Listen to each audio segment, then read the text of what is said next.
Bom, como eu falei, de todos os nomes, o Lula escolheu o pior, Fernando Haddad. E por quê? Por algumas características. Primeiro, porque o Haddad foi um dos grandes responsáveis, e aí, inclusive, vem a frase que um fundo de investimentos estrangeiro enorme soltou hoje, né? Disse que parece que o Lula não aprendeu nada com os erros do passado.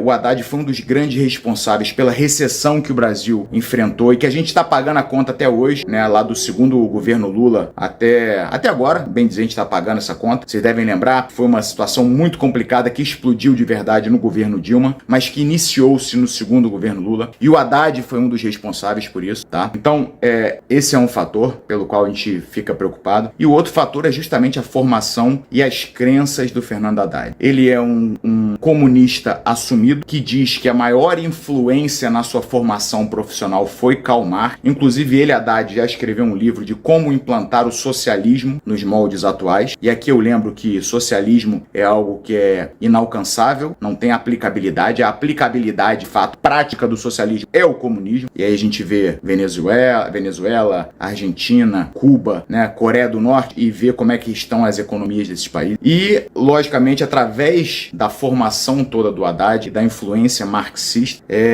a gente percebe alguns movimentos que já se desenham e que vão ser colocados em prática na nossa economia, tá? Por exemplo, pode esquecer aquele papo de diminuir a máquina pública, diminuir os gastos públicos, não vai acontecer, porque, de acordo com o que o Haddad escreveu no próprio livro, ele acredita que o Estado é o motor da economia, ou seja, o Estado tem que se meter na porra toda para fazer a economia girar. Então, o que a gente pode esperar é um aumento da máquina pública, um aumento dos gastos com a máquina pública, e lógico, sempre que a gente fala em aumentar os gastos, aumentar a máquina pública, você fala em aumentar a inflação. Ah, brigadeiro, eu não entendo muito bem o que é inflação. A inflação é a perda do seu poder de compra. É por conta, para você entender bem fácil, é por causa da inflação que alguns anos atrás você ia com R$200 no mercado e comprava uma porrada de coisa, e agora você vai com os mesmos R$200 e não compra quase nada. Isso é inflação, ela corrói o seu dinheiro, tá? E a inflação, ela é um instrumento do governo, é um instrumento arrecadatório para o governo. Ou seja, sempre que aumenta o gasto público, neguinho arrepia,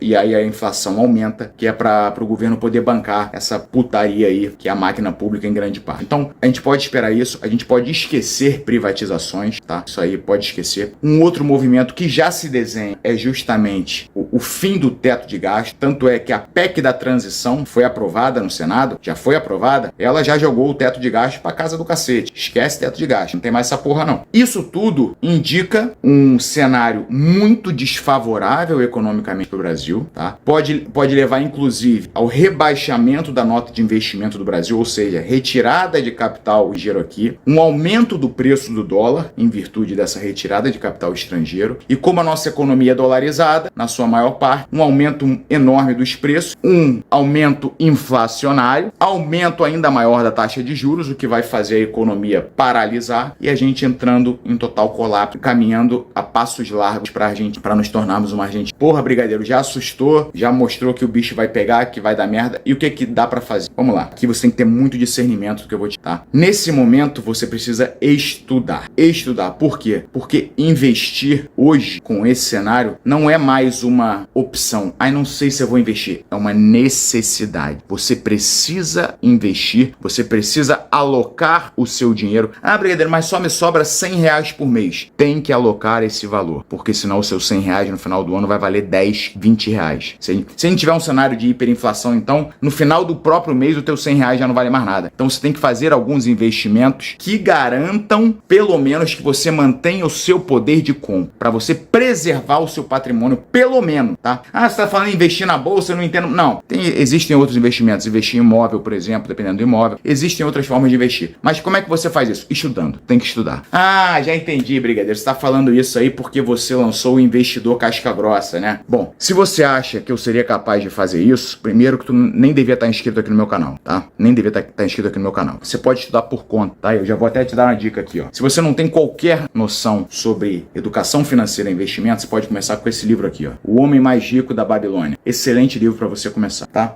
Quando você já tiver o básico, pode passar para esse livro aqui, O Investidor Inteligente, do Benjamin Graham. É um dos meus livros de cabeceira, é um dos livros mais incríveis que eu já li na área de investimentos, porque ele foi escrito décadas e décadas atrás, e com pequenos ajustes você consegue aplicar as estratégias do Graham perfeitamente aos dias de hoje.